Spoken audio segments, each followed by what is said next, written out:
over the last 15 years, let's just say I've spent more money than I care to admit on DIY ingredients. And unfortunately, I have also chucked out a truly embarrassing number of bottles, baggies, and tubs of expired or useless ingredients. I could have saved a lot of money if I knew what I'm going to share with you today. So, without further ado, here are 6 DIY skincare ingredients you do not need, especially when you first get started. We'll begin with the thing I think I get the most post-purchase questions about: fancy actives. I get it. Fancy actives are so alluring, especially if you're moving to DIYing after spending big bucks on fancy peptide serums and vitamin creams. But what defines a fancy active? As a maker, I'd say it's something you're sort of scared to use. This can be because it's really expensive, or because you're not sure how to use it, either because the instructions are intimidating, or just because you've got no idea where to start. So, what do you do if you want to work with those kind of intimidating, scary, fancy ingredients? First up, develop and hone your research skills. When you can research, you can figure out how to use any ingredient. It's basically a superpower. You're also going to need some experience with less expensive ingredients under your belt. Experience will make you more confident that you can do a fancy ingredient justice. So instead of, I'm kind of scared to use this, it's more like, I'm not totally sure this is going to work, but I know where to start, so let's do it. I'm certainly not saying there won't still be some things that you find worryingly expensive. There always will be, but you're far less likely to buy something pricey and then just leave it to rot on a shelf when you've got solid research skills and some good experience under your belt. Number 2 is one I still mess up every now and then, thanks to the unavoidable ambiguity of ordering stuff online. And so this is stuff you can't store. So it could be gigantic jugs or drums of oil, things that were a way better price per ounce than a smaller bottle, but you simply don't have room for. It could be ingredients that have to live in the fridge, but you don't have any fridge space to spare. Maybe it's something like this gigantic bag of silica. This is my latest, where on earth am I supposed to keep this purchase? Just things that take up way more room than you thought you would when you ordered them. I mean, to be fair, this is a kilo, but a kilo of clay would take up about 1/5 of the amount of space, so oops. It can also just be far too many little bottles, baggies, and jars where each individual one seems insignificant, but 50 of them no longer fit on the shelf that you've set aside for ingredients. I will be the first to admit that my storage solutions have come after. They have grown to accommodate my ever-expanding collection of ingredients, packaging, and under-surveillance formulations, but this does mean that formulating-related parts of my home are always teetering on the brink of pure chaos. So, before you add something to your cart, at least think about whether or not you have a suitable home for it. If you're like me, that probably won't stop you if you don't, but, at least you thought about it. Now, I expect this one will be kind of controversial, but hear me out.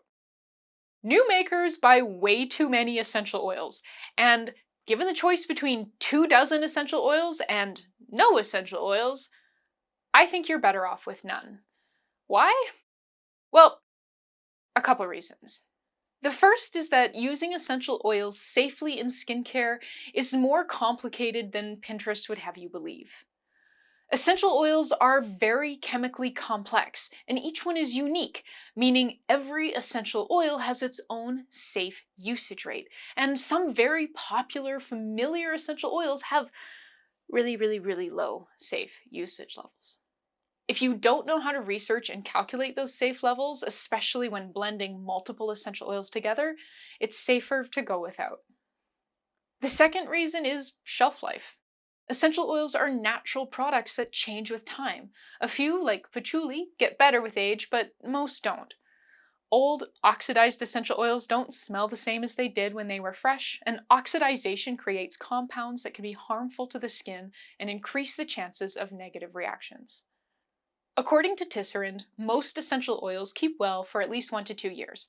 And I know that sounds like plenty of time, but if you are only making small batches for yourself and friends and family, and you're following safe and therefore usually low usage rates, you're probably not going to finish a dozen different bottles of essential oils quickly enough. Of course, I know many people will want to use essential oils in their skincare anyways, and that's totally fine, super understandable.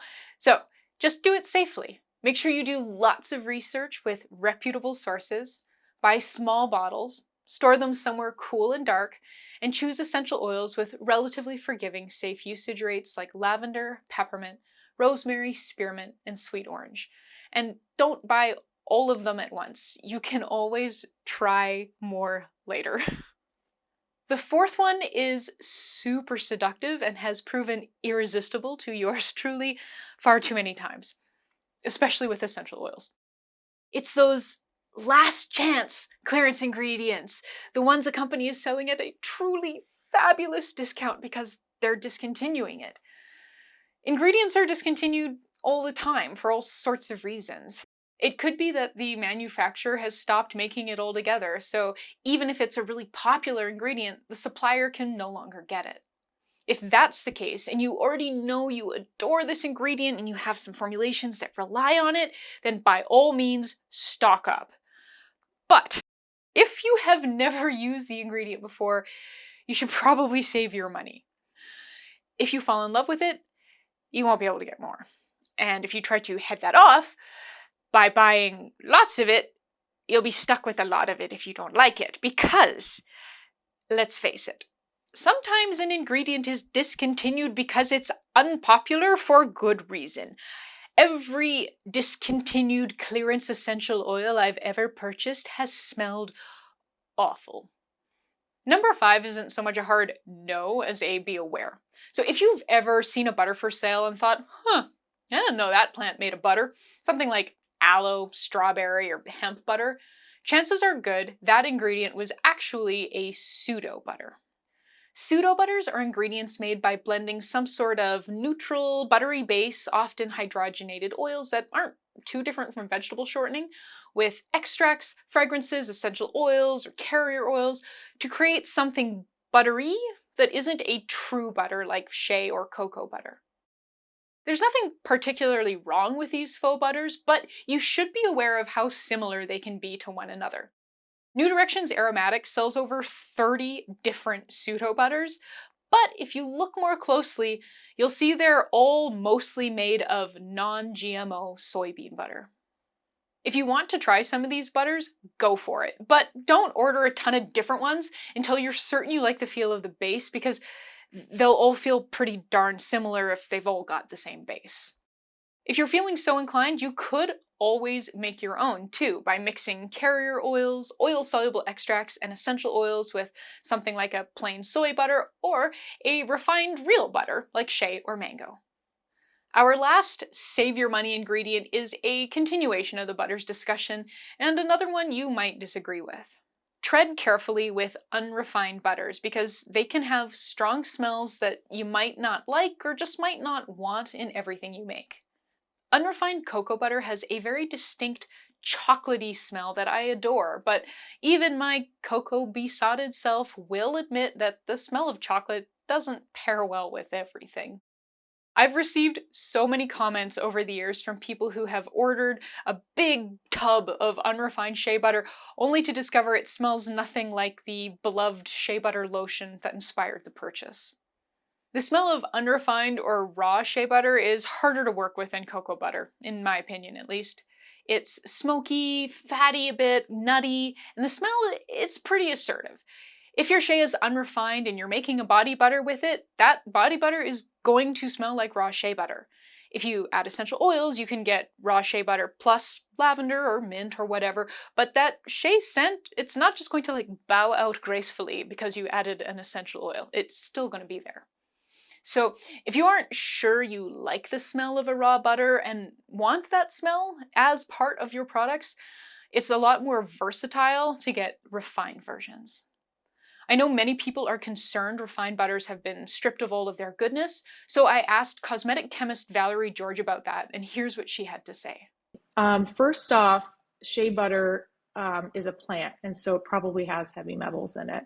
And the most important thing that you can do as a formulator is use refined butters. It doesn't go through a chemical per se refinement. A lot of people think it becomes chemically processed and it's no longer shea butter, and you no longer get the valuable triterpenes, which are anti-inflammatory compounds.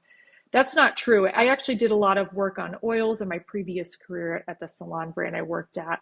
And even processed oils, meaning refined, I should say, still have a vitamin E content to them. They still have vitamin A content. They still have this intrinsic vitamin content. The biggest factor is actually not the refining, it's how the oil was produced. So solvent extracted oils have the lowest vitamin profile. So again, it goes back to the quality of the manufacturing process, not necessarily the refining process. Honestly, that entire interview with Valerie is awesome, and you should really click here to watch it now. It is packed with amazing information about how to find, buy, and store high-quality DIY ingredients, and then it's also just sprinkled with all sorts of wonderful tidbits about formulating and fun facts about ingredients. It's just mwah, mwah. Dig in.